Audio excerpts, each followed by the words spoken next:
어제 나온 뉴스인가요? 사우디가 석유 116만 배럴의 추가 감산을 주도했습니다.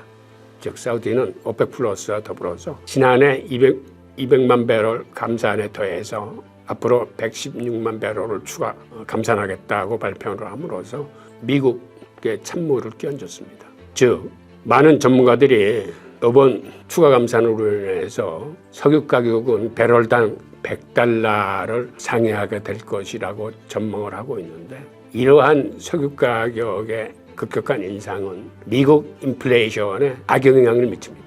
즉 미국이 인플레를 잡기 위해서 앞으로 또 상당 기간 고금리 기조를 유지해야 될 뿐만 아니라 미국 연준의 기준금리 인상이 동결될 것이라는 관측이 우세했는데, 이번 발표로 인해서 최소한 앞으로 몇 번 더 인상될 수 있다라는 쪽으로 지금 여론이 바뀌고 가고 있습니다.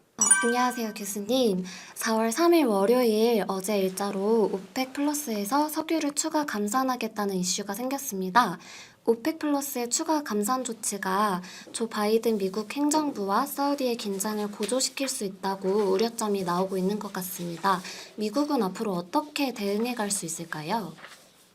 미국의 대응이 쉽지는 않습니다. 우선 미국은 지금 여러 가지 문제에 봉착해 있는데, 우선 자국의 금융 위기를 이걸 진정시켜야 되는 일이 가장 시급하고, 그 다음에는 이번 오펙 플러스의 추가 감산 조치로 인해서 석유 가격이 많이 급등할 것입니다. 즉 이는 미국의 인플레이션에 악영향을 미쳐서 미국의 고금리 기조가 더 지속될 뿐만 아니라 기준금리가 더 높아질 가능성이 커졌습니다. 즉 이 얘기는 지금 미국 연준이 인플레이션과 싸우고 있는데 그 싸움이 더 힘들어지고 더 길어지고 더 힘들어졌다는 걸 의미하는데, 이런 상황에서 지금 미국은 우크라이나 전쟁을 지원하고 신냉전 체제를 강화하면서 중국과의 패권 전쟁까지 같이 벌이고 있기 때문에 미국으로서도 그다지 다른 여력이 크지 않습니다.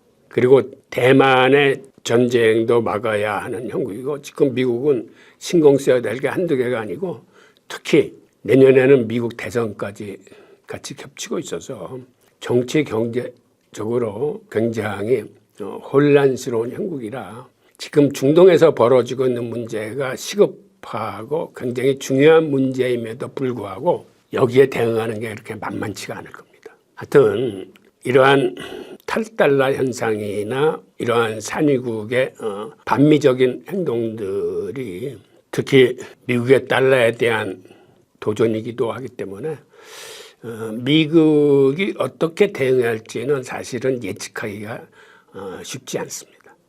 그래서 하여튼 이러한 상황을 지켜보면서 미국의 대응이나 시장의 흐름 같은 거를 좀 면밀히 관찰하실 필요가 있다고 봅니다.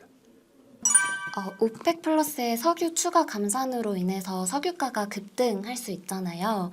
석유 수입을 많이 하고 있는 우리나라의 수출 측면에서는 혹시 어떠한 영향을 받게 되나요? 말씀하신 대로 이거는 미국뿐 아니라 우리한테도 큰 어려움이 예상됩니다. 지금과 같은 형국에서도 우리가 지난해 에너지 수입에 들어간 돈이 우리 전체 수입의 26%나 차지하는 비중이었는데, 앞으로 이 비중이 지금보다도 20% 이상 커져서 이제는 30%로 훌쩍 넘길 겁니다. 그러면 그만큼 우리나라 무역 적자 규모는 더 커질 겁니다.